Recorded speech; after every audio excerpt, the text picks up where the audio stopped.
Dr. Clotaire Rapaille, wow, what a pleasure it is to have you on. You're known for really helping people understand human behavior from a psychology perspective and leading brands to success, advising 50 of the Fortune 100 businesses on that. Where did you discover this passion for understanding why people do what they do? Yeah, first, thank you for having me. Thank you so much. I think that all my work is about the first imprint. The first imprint. When did you learn something? You create some mental connection that unconsciously for the rest of your life you're going to keep using. I want to start with one of my first imprint. I was born during the war, and after the war, my parents sent me to a Jesuit boarding school that was almost like a military environment. And I didn't care, at least I was alive. And then my first imprint was when once a week we had a shower. So once a week, all the kids will come, get naked, and we'll go into a little cabin where they could have a shower. And so I say, fine, I will do it like all my friends. I will go there. And I had a soap. That's my soap. And I was very careful about it. And so I went there inside and I start putting some soap on myself. And then the water came, so I wash myself. And the water stopped, so I didn't understand. So I keep putting some soap. And then I was full of soap.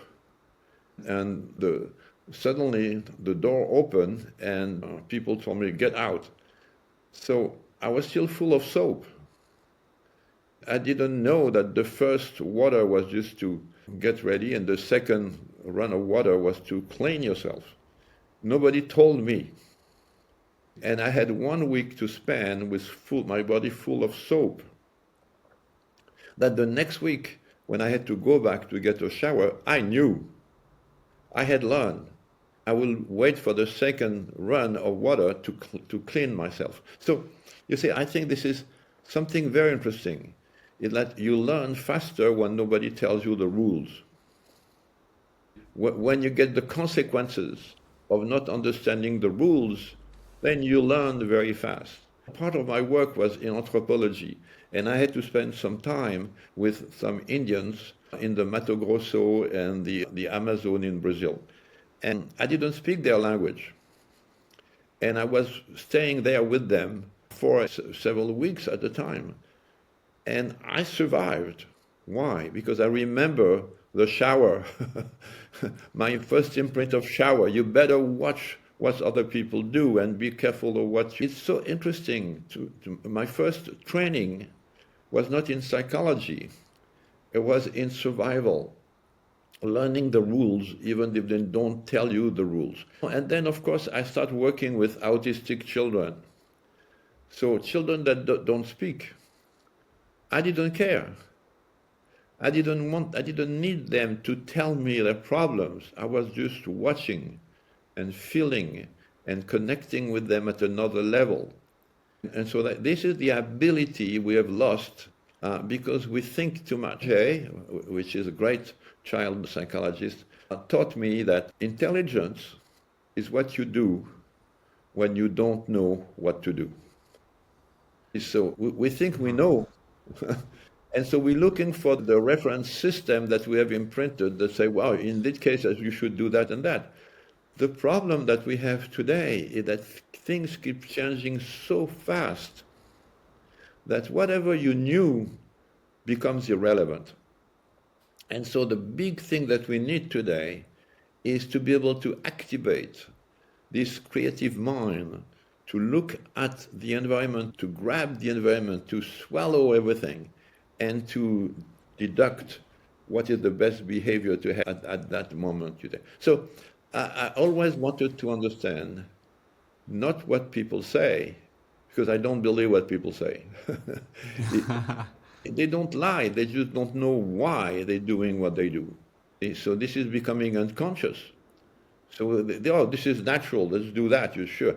But they don't understand why they're doing that.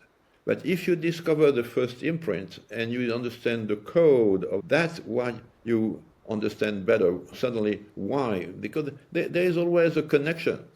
Everything is connected, but we don't see the connection. So that's my work. Working with autistic children, they don't speak usually. And so you see, it's just like I was watching their behavior and I was trying to understand what they were trying to tell me. I had a little boy called Arthur, and he wanted some hot chocolate in the morning. Every morning he wanted a little. I was working with autistic children at the time. So he wanted a bowl of chocolate every morning. And I will ask, Arthur, how are you today? Of course, he never answered to me. And he takes the bowl of chocolate, and sometime he will take it and put it on his head, and the chocolate will fall on his face. What was it trying to tell me? I'm up to there with your questions. I'm not feeling too good. I think they're going fully on me. If you read the behavior, you understand a lot of what people, that's why I like animals. I like animals very much because animals, they are reptilian, they survival, they don't have you can train them, of course you can train them, they still have a very basic relationship. So my work is to try to go into what I call the reptilian brain. The reptilian brain, we're born with it. Nobody needs to teach you to breathe. Children breathe right away, yeah? And nobody needs to teach you to eat. You want to eat right away. So there are some basic elements that don't need to be learned. And that's what is so interesting to me. What are the imprints we have in our mind that tell us, and that's part of the culture. That's why the culture is so interesting, because from one culture to another, you get different imprint. Let me give you an example. I did study cheese. Of course, I was born in France, so cheese is very important. And I was working for a French company that was trying to sell cheese to Americans. And the French attitude toward cheese is, the code is, the cheese is alive. So how do you learn that? First of all, my mother will go back to buy some cheese in France, and she will open the camembert and start poking it and smelling it. And so what is she doing here? Americans are really, they're offended when they see somebody touching and picking, and you look at that, there is other people's fingerprint because other people have done it before. Wow, this is horrible. Yeah? No, but there is a reason why people do that. And the reason why is because the code, the cheese is alive. So the culture tells you, don't eat a cheese that is too young. It's not ready. Don't eat a cheese that is too old. It's too late. But eat a cheese that is mature, that is right at the right time to be eaten. And so the culture taught my mother to read the edge of the cheese. What she was doing, poking, is because if the cheese is like something hard, it's too young. If it's like this, it's too old. If it's like this, it's good for eating today. I have a place where I go buy some cheese in France, and when I say, I would like to buy a camembert, and his question is always, for when are you going to eat it? Interesting. Nobody asked me that in America, and I will explain why. But in France, okay, I'm going to eat it in 2 days. Okay, 2 days, okay, it takes one. Or right now, okay, well, take this one. So, it will choose the cheese according to the time I'm going to eat, because the cheese is alive and it has to grow. When I became an American and I tried to eat some cheese in America, I did some work on what is the first imprint of cheese in America. And what we discovered, it was the cheese is dead. The cheese is dead. Americans eat dead cheese.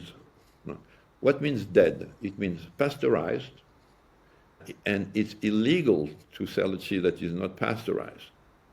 So safety is number one in the American culture, not taste. In France, there are 800 people that die every year because they eat a cheese that is not pasteurized. But they don't care. The risk, enjoy the pleasure. We know that. But so now, will you look at what Americans do? and they never poke, never smell the cheese. They don't want to smell corpse. And they buy the cheese, and the cheese is wrapped up in plastic, like if it was in a body bag. Of course, it's dead. And then they take the cheese and they go home. Where do they put it? In the morgue. The refrigerator is the morgue. When do they eat it? Doesn't matter, it's dead anyway, so you can eat it anytime you want. And so this is very interesting to see that what people do has something to do with the first imprint they have. And most of the time, they forgot that first imprint. So they think this is the way it should be, and that's it. You've touched on a few things. We live in a very busy world with lots of information and a lot of choice. Not every product, there are so many, thousands of variations. How do you encourage people who have brands or have messages to connect to that, to what people connect to? Podcasts, for example, there are so many podcasts, and you talked a lot. It's so fascinating your work, the way you link what people really have a relationship with different things. But podcast, here we are today. We know we're here to open people's minds up, inspire. It's a busy space. What's the code behind that? Do you feel that people should actually connect to? Yeah, I think that first of thing, don't try to have an intelligent answer. We have three brands, the cortex, the limbic, and the reptilian. And we stuck into the cortex. We think we are intelligent, so we think too much. And we forget about the reptilian. So this notion of podcast information, we're surrounded by all the information. I am in France. I don't watch the news. I don't care. Because one day after the other, the people keep saying the same thing, repeating the same thing, and that doesn't go anywhere. So it's like a buzz that I have to prioritize. There are things that I rather read the poetry than watch the news. There is more truth in the poetry than in the news. Now, of course, if I'm going to travel, I need to understand what is going on there, what are the new rules that they invented for us. So I might get some information here, but it's practical information to be able not to be bothered by going through. But the general feeling about the international, we have so many wars all the time. I remember reading that the first 1914, the First World War was supposed to be the war to end all wars. Thank you. Didn't work very well. This is it. So today we have so many information. I know how many people died in Bangladesh every day in accidents, on road accidents. Or I know how many people in Zimbabwe are going to die of anger. And all that information. What do you do with all that, you see? So how this is influencing my behavior, that's what is important here. If you want not to think, then you go into other people thinking for you. So they tell you what to think, yeah. But if you're not interested, who cares? For example, I will spend 1 week without watching the news when I'm in France. Nothing at all. I just read and write, and I'm very happy with that. After 1 week, my life is still the same. I don't have any special problem besides maybe less anxiety than if I was watching the news all the time. So what is my advice? My advice is try to always connect to the reptilian brain. And the reptilian brain is the smell, the touch. For example, I love animals because I can touch them. And touch is very reptilian. You need to be touched when you are a baby, otherwise you don't survive. So our first imprint of being touched, manipulated. You see, this is becoming a bad word, to manipulate people. But we want to be manipulated. Manipulate means hand, mano. So you want to be touched, And the culture tells you, no, okay, so then we got people isolated. Why do you think so many old people? What is a couple today after a certain age? It's a human, usually a woman, and a dog or a cat. That's a couple. Why? Because there is a reptilian dimension in the animal. You feed them, you take them out to do their business outside, you touch them, you hug them. There is this very simple connection. So animals are the best therapists. I remember I was working in a hospital in Denver, Colorado, and they had, in the lobby, they had all the pictures and the portraits of the doctors working in this hospital. And on the right side, they had all the animals working in this hospital. They call that dog therapy. And I remember speaking with patients that say, oh, my dog didn't come today. I'm missing my dog. The dog was a therapist coming with a dog, and you can speak to the dog and you can caress the dog. And they even told me that the dogs are better at diagnosing what is happening to you than the medical doctors. They told me some dog, they're going to crawl under the bed and start crying because the person is going to die. And nobody knew the person was going to die. I said, but the dogs, yes. Which means there is a connection at the reptilian level, which is so powerful that we lost this ability. For example, I've done a lot of work on smell. Firmenich was one of my clients, and they're the one that create all the perfumes and the eau de toilette that you use all the time. And the smell is so important that people rather be blind. Some people told me I'd rather be blind than not be able to smell. Wow. And why? Because if you don't smell that is bad, you might eat it. So it's a survival priority. When we are baby, we don't see, but we smell. The smell of the mother is so powerful for survival. So we should learn how to smell again because we lost this ability. This is so simple. For example, I come to a place like where I am in Normandy, and I remember the smell of this place. And that triggers a lot of emotion for me to remember the smell of this place. But most of the time, we forgot to imprint it. We forgot to remember that. So sometimes we have a smell, we don't know where it's coming from. It's, oh, what's that? See, so there is a disconnect. We need to reconnect with all these strong elements of survival, because smelling is associated with survival. Smell, taste, the food is a good example. We need to eat every day. But do we really smell? Do we really taste? In America, lunch is 6 minutes in front of television. Do you have time to smell? When you spend 6 minutes for lunch, rituals are very important because they help us to reconnect and to really enjoy. Let me give you an example again. In France, people love wine. And, there is a very long tradition of wine in France, of course. But the way you relate to the wine is very important. You don't drink it because you're thirsty. Oh, only Americans do that. But you don't, you drink it because you want to enjoy the taste, and the smell and the look. So there is a ritual. You start opening a bottle of wine. You don't drink it right away. You go into a decanter to reoxygenate it. It's very interesting to take the time. And then you look at the legs, which is very interesting because the way French describe wine is almost like if they were describing a woman. The wine has legs and thighs and smell, and it's just, oh, whoa, a color. They speak about the robe of the wine, just amazing. So there is a very sensuous way to relate to wine. And then you wait for the right time to drink it, and then you don't swallow it right away.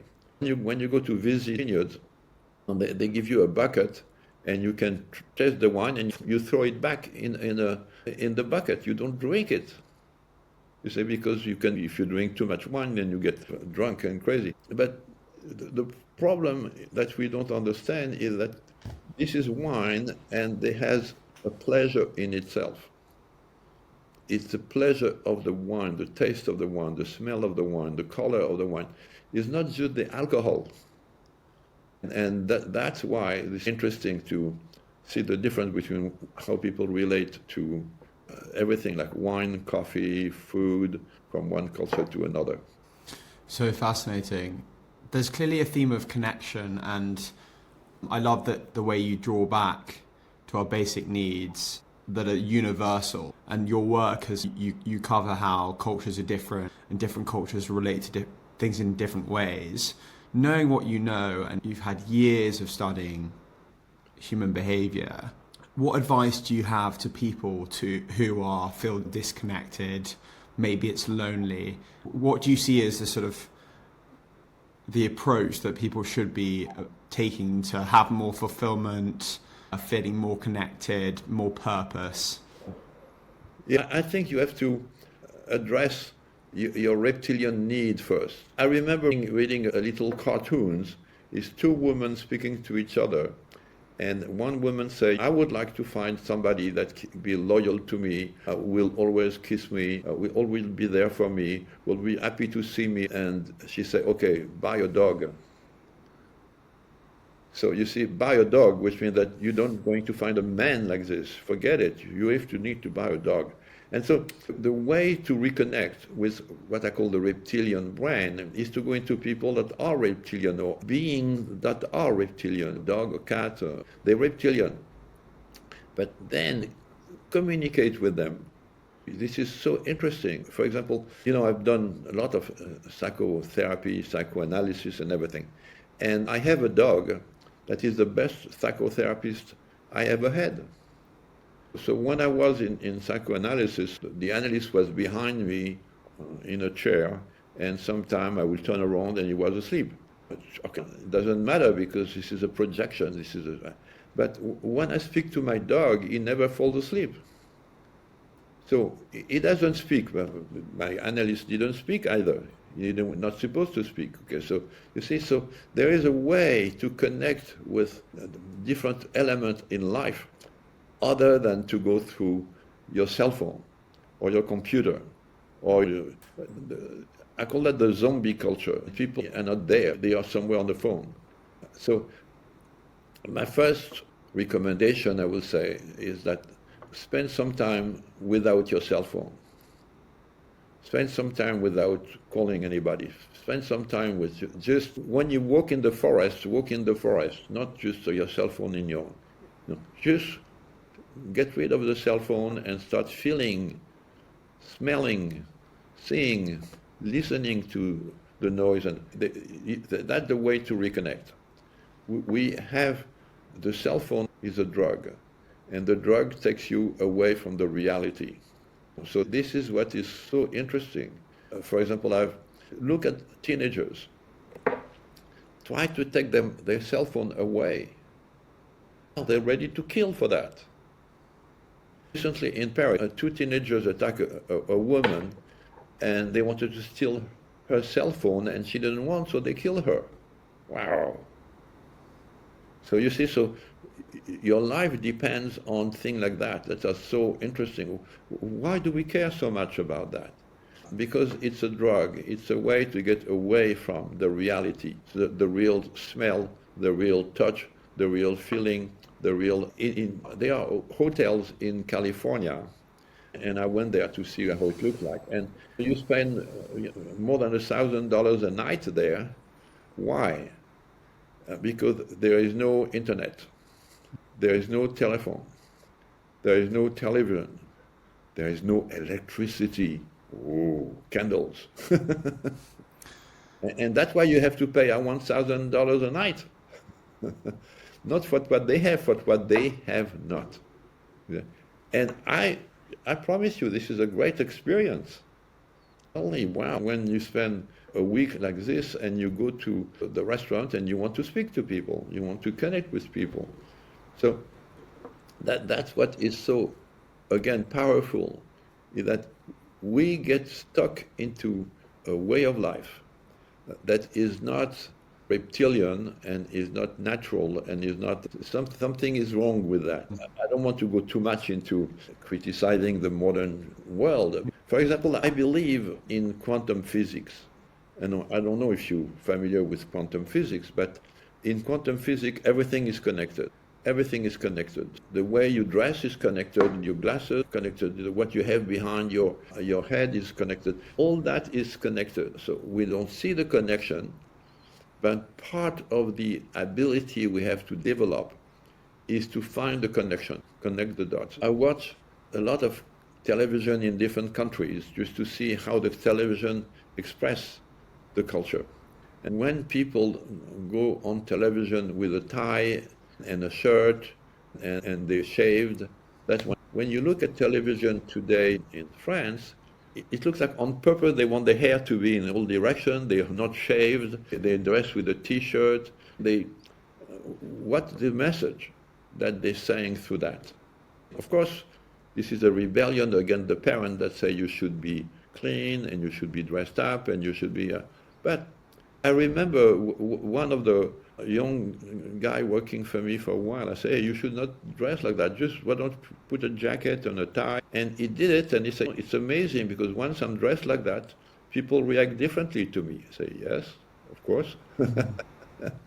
So you see, again, this is something we're losing. We think that when you see all these billionaires on television coming from California with a t-shirt, the costume with the black t-shirt, why?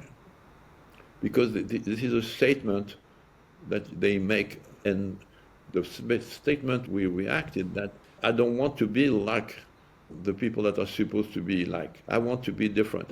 But you can be different in a creative way. You don't need to be rejecting the culture.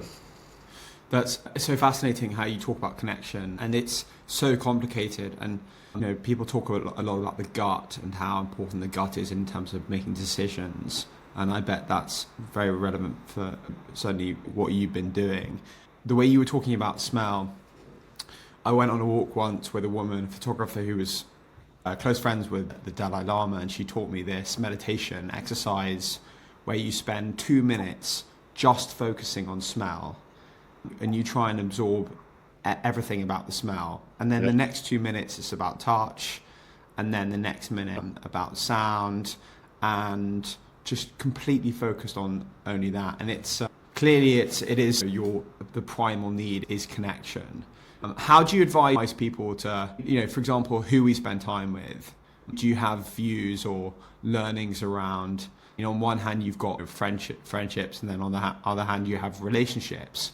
How do you advise people to make better judgments with who they spend time with? And part of that might be relevant to actually our own ability to work out who we are. Yes, absolutely. This is very interesting because my work was working with autistic children at the beginning and then applying that to everyday life, realizing that everyday life we can do that. How do you choose people? Because we choose. Unconsciously or consciously we choose. If I'm here today with you because I choose to do it. Now, how did I choose that? I didn't smell you. So you see, what are the elements of my choice? The same when I want to buy something, I want to go somewhere. There are too many elements, and I just go back to something that's familiar, something simple, something that just resonates with me. And that's what customers do. They just go something that resonates with them right away. So the point is, try to see what are your tools that you have to make your choice. What are the things that you do? For example, if you only choose things with the price, okay, that's cortex. Numbers is cortex. I love my wife. I didn't ask the price. This is something that goes beyond the cortex. So then the emotion. What triggers an emotion is reactivating a first imprint of a first emotional imprint. So emotion is very key here. For example, when I work with mothers and children, I say, if your child never cries, that something is wrong with the child. If the child growing up a little bit doesn't break anything, something is wrong with your child.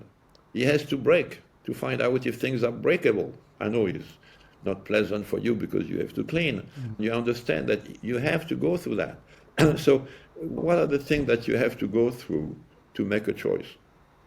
And sometimes you don't have the time. You have a list of things that you should do, but you don't have the time for that. So you're going back to some basic, simple things. And for example, intuition. Intuition is a very, very important element. Usually, women are more intuitive than men. Men are too rational, but the intuition is so important. Intuition is the way to trigger into your emotional bank account. You have all the emotion inside, and you can reactivate some of them. You have an experience, something of that. You meet somebody for the first time, and you don't know why, but this person, you like this person. Now, don't try to understand why, because understand means going to the cortex. It's irrelevant. Enjoy it. That's it. My point is enjoy it. This is very simple. If you, after a certain time, you don't like this person anymore, go away. Don't feel sorry about that. Just follow your instinct, follow your reptilian, follow your feelings, your guts. We think that the brain is right there, but the brain is at the gut level. Your guts is another brain, and maybe more important than the brain you have in your skull there. And people make so many decisions every day, from which side of the pavement do I walk to, you've got very important decisions, then tiny decisions. Maybe you want to focus on how we improve our ability to think better about the big decisions. But how do you, if we've got people listening today, how do you want them to be equipped? How can you equip them to make wiser choices?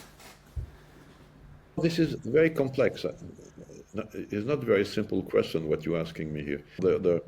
How do you know that you're making the right decision? You never know. You never know.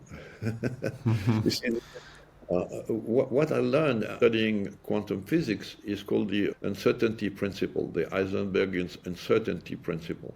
For example, when you want to understand somebody, there is who this person is, and there is a momentum.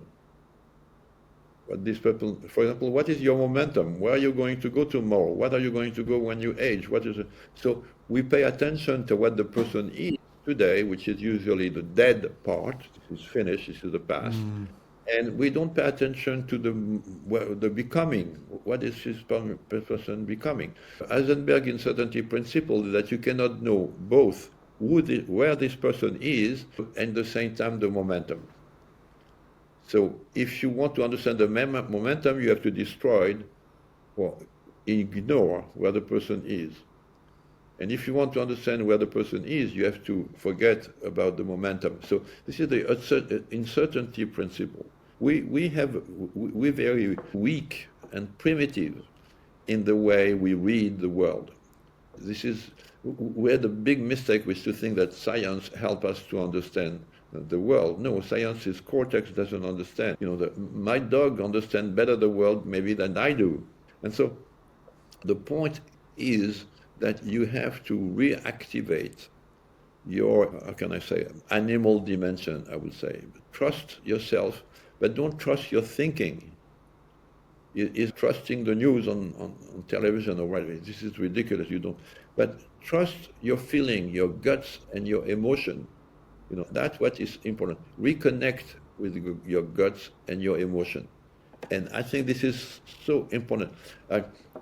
You see, I like some element of the French culture. I don't like everything about the French culture, but I like some element about the French culture.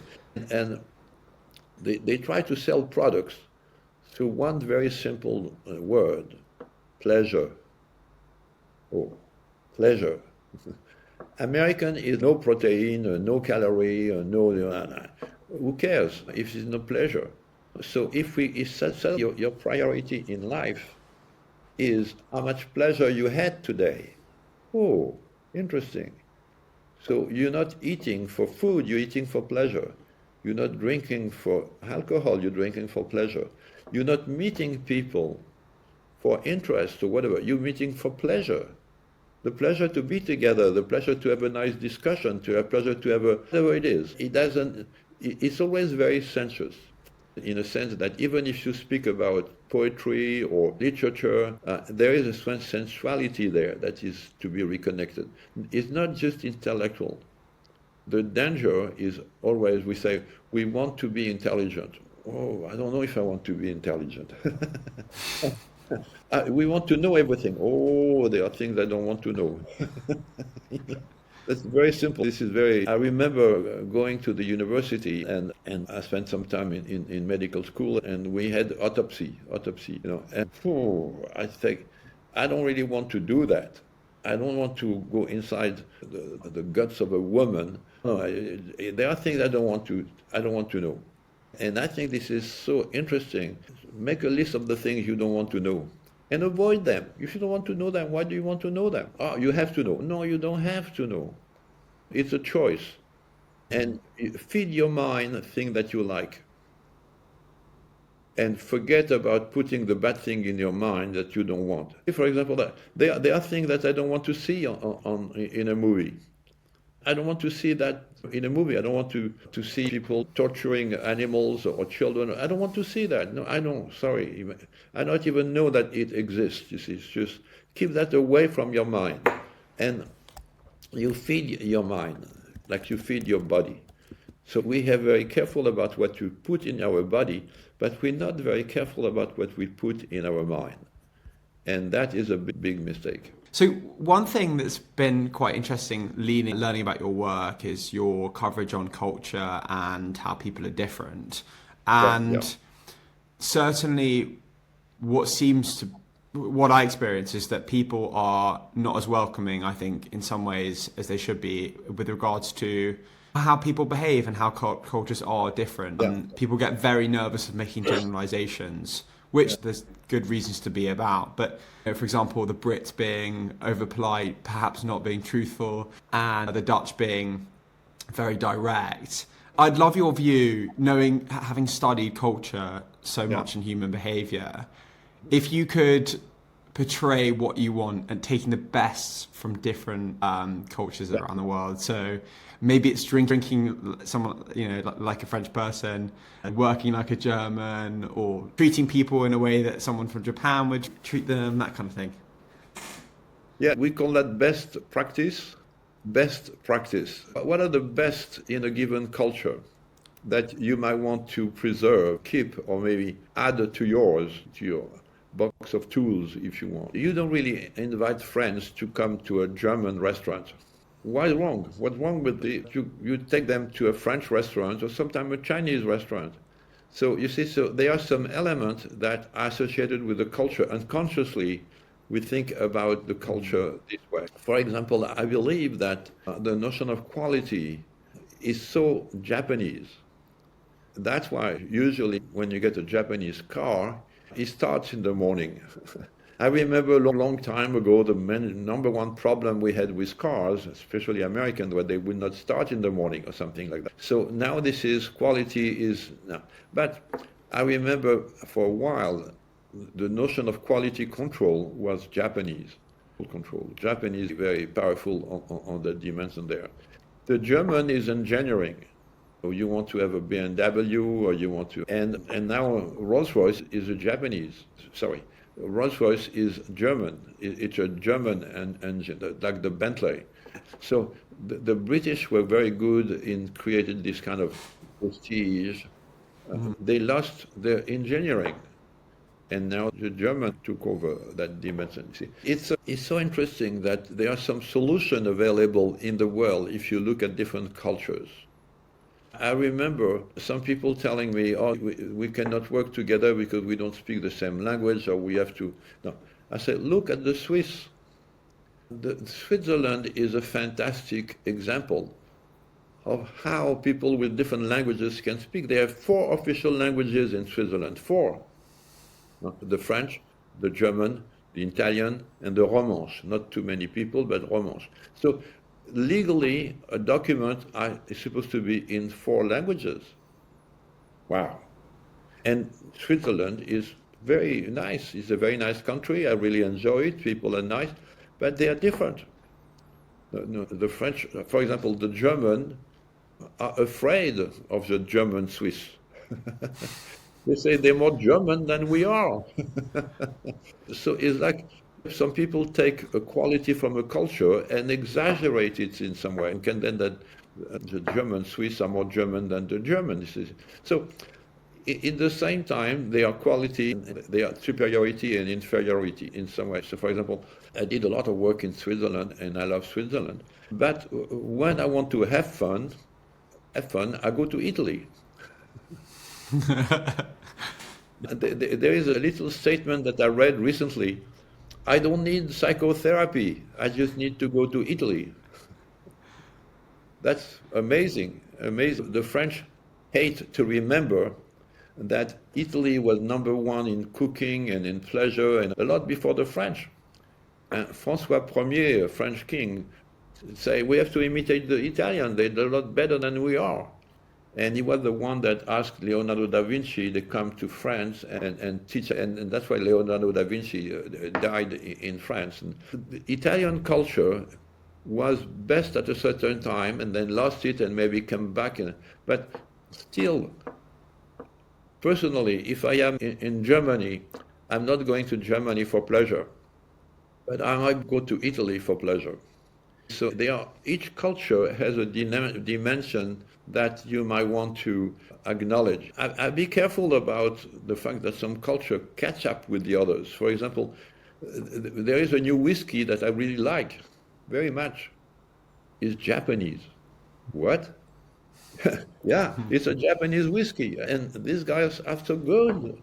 Now, it costs a lot of money, but so we have to be, again, for example, there are vodka made in France. And these vodka are good. Why? Because the French have a culture of making alcohol and cognac and all these things. So there's a tradition of working with alcohol product. They go into, for example, in France, people drink more whiskey than any per capita, per head. People need more whiskey than any other place in the world. Whiskey. Everybody. So you go to a friend and then you take a glass and put some whiskey and never put an ice in the whiskey. No water, no, nothing. Just straight. Oh. And they drink more in quantity per capita than anybody else in the world. So what is that? So what you can see is that there is a tradition, in every culture that can be used as a reference system for the planet. I will still think that I like the French cuisine, French food, but I like the German cars in some ways.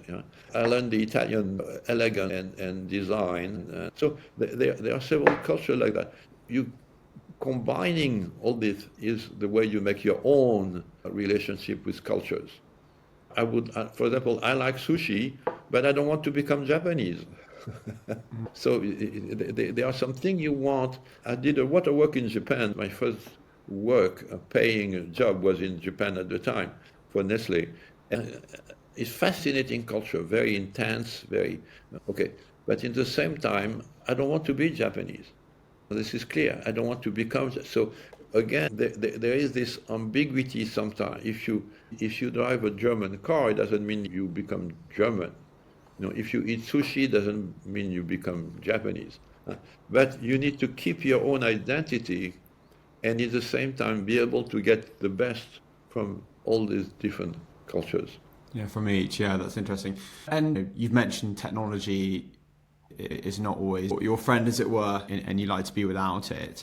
At the same time, and also what you've also touched on is how cultures change. And sometimes it can be hard to pick up on these things because that movement is quite slow, it's very subtle, and of course that change is so multidimensional.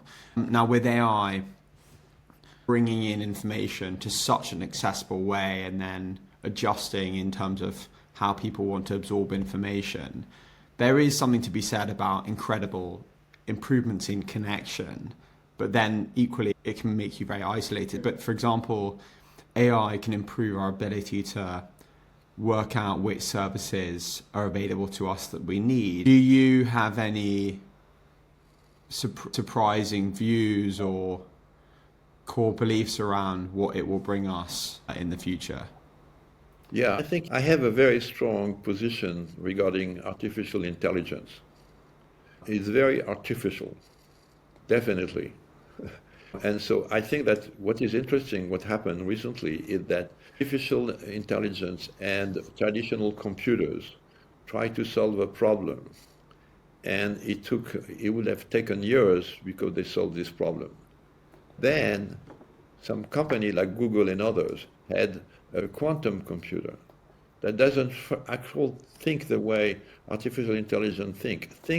Artificial intelligence take a path and repeat it and exaggerate it. Quantum computers, they go in all directions at the same time. All directions at the same time. The quantum computer could solve a problem in 90 minutes that will have taken years for the traditional computer. And my point today is that we have to stop thinking that old computer. And we have to start thinking like quantum computers, of course. We're going to develop quantum computers and we're going to develop people that can think this way. I can predict that we will find cure to cancer, this is the way to go, not the traditional computers. And so non-linear. Intelligence is just like going fast in the wrong direction.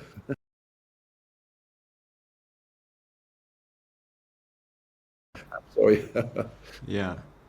No, fascinating. Your thinking just touches on so much, how we make decisions, how we find joy, what we need. Do you feel, you've talked a lot about how a lot of our core needs being from our reptile needs. Do you think that sounds like it's massively under-focused on? And there are, one reads these instances where people are healed through quite non-traditional ways.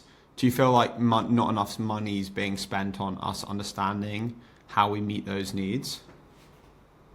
I think that the big business, the direction of the big business is health, survival, living longer.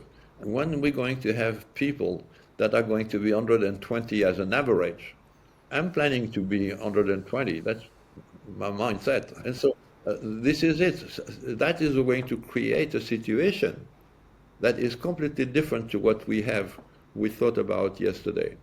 So this evolution of health and how you take care of your body and how you can take care of your mind and how you this is going to be the next big thing. Not so much to make money short term. Because the way you're planning your life is different if you're going to be 150 or if you're going to die when you are 85. This is very different.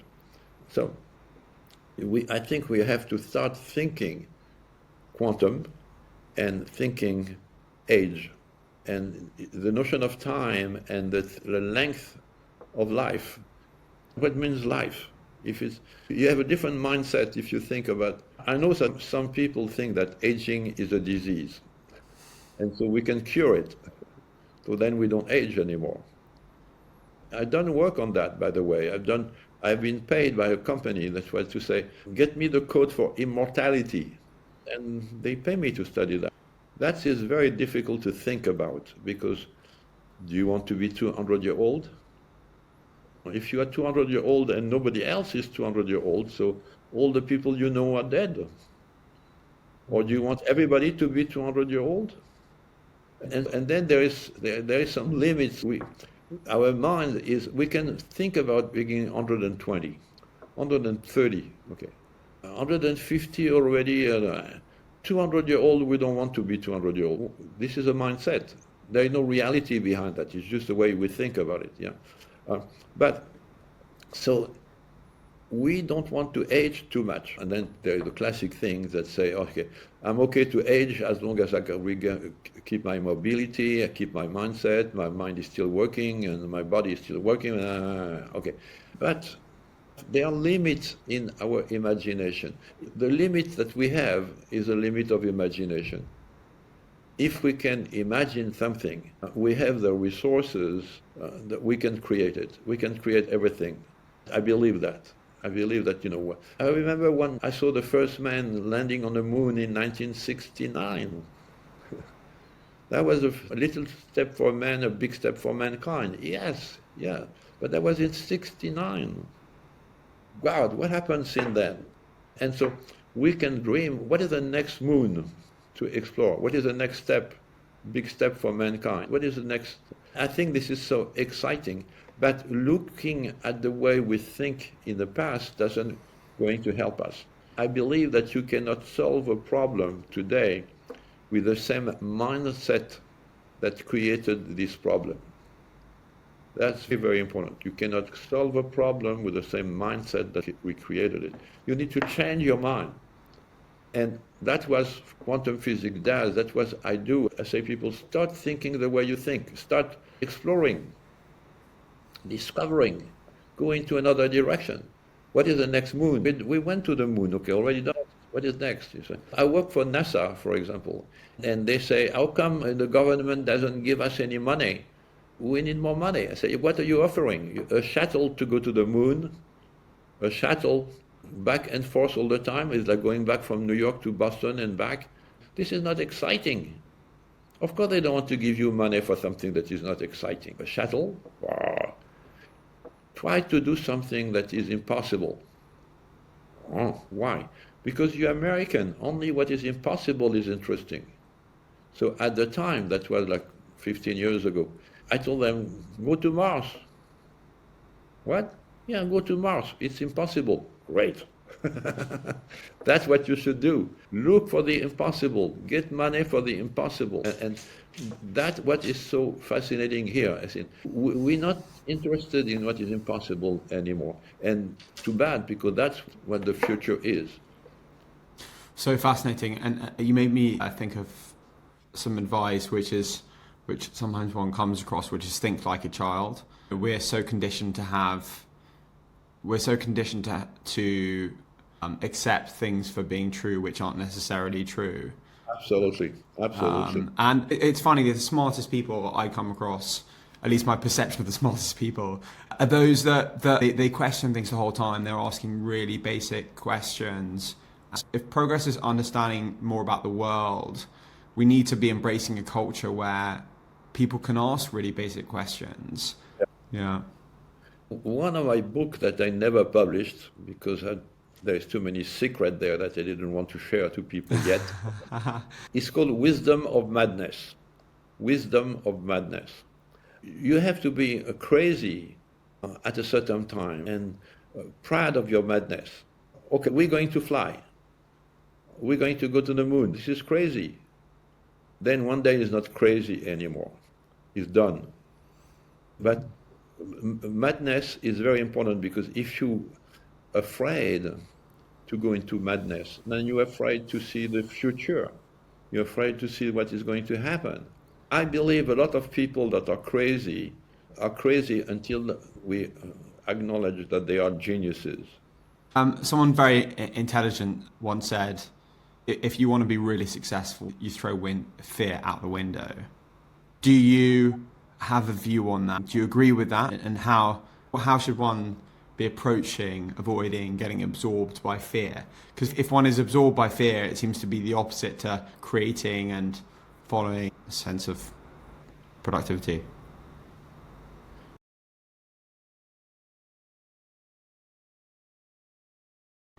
Yes, this intelligent, successful person said it's important to throw fear out of the window, à la poubelle. Yeah. And I just wondered if you had any thoughts around that, and if that was important. Absolutely. I think that people should be afraid not to be crazy enough.